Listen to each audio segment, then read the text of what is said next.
La Genèse, chapitre 50. Joseph se jeta sur le visage de son père, pleura sur lui et le baisa. Il ordonna aux médecins à son service d'embaumer son père, et les médecins embaumèrent Israël. 40 jours s'écoulèrent ainsi et furent employés à l'embaumer, et les Égyptiens le pleurèrent 70 jours.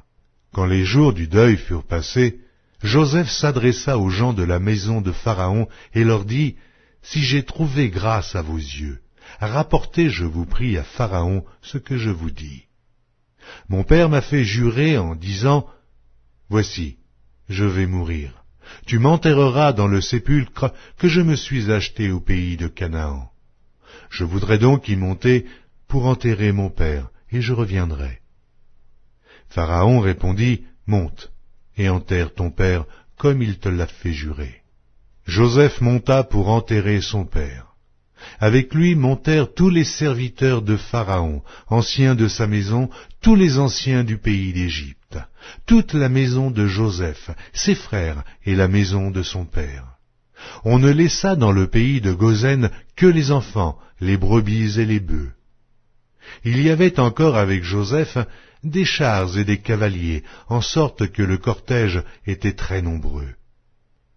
Arrivés à l'ère d'Atad, qui est au-delà du Jourdain, ils firent entendre de grandes et profondes lamentations. Et Joseph fit en l'honneur de son père un deuil de 7 jours. Les habitants du pays, les Cananéens, furent témoins de ce deuil dans l'ère d'Atad, et ils dirent, « Voilà un grand deuil parmi les Égyptiens. » C'est pourquoi l'on a donné le nom d'Abel Mitzraïm à cette ère, qui est au-delà du Jourdain. C'est ainsi que les fils de Jacob exécutèrent les ordres de leur père. Ils le transportèrent au pays de Canaan et l'enterrèrent dans la caverne du champ de Macpéla, qu'Abraham avait acheté d'Éphron le Héthien comme propriété sépulcrale qui est vis-à-vis de Mamré. Joseph, après avoir enterré son père, retourna en Égypte avec ses frères et tous ceux qui étaient montés avec lui pour enterrer son père. Quand les frères de Joseph virent que leur père était mort, ils dirent, « Si Joseph nous prenait en haine, et nous rendait tout le mal que nous lui avons fait. » Et ils firent dire à Joseph, « Ton père a donné cet ordre avant de mourir. Vous parlerez ainsi à Joseph. Oh, pardonne le crime de tes frères et leurs péchés, car ils t'ont fait du mal. Pardonne maintenant le péché des serviteurs du Dieu de ton père. » Joseph pleura en entendant ces paroles.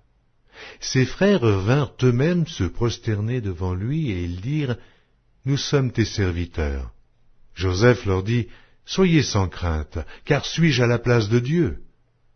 Vous aviez médité de me faire du mal. Dieu l'a changé en bien, pour accomplir ce qui arrive aujourd'hui, pour sauver la vie à un peuple nombreux. Soyez donc sans crainte, je vous entretiendrai, vous et vos enfants. » Et il les consola en parlant à leur cœur. Joseph demeura en Égypte, lui et la maison de son père. Il vécut 110 ans. Joseph vit les fils d'Éphraïm jusqu'à la 3e génération, et les fils de Makir, fils de Manassé, naquirent sur ses genoux.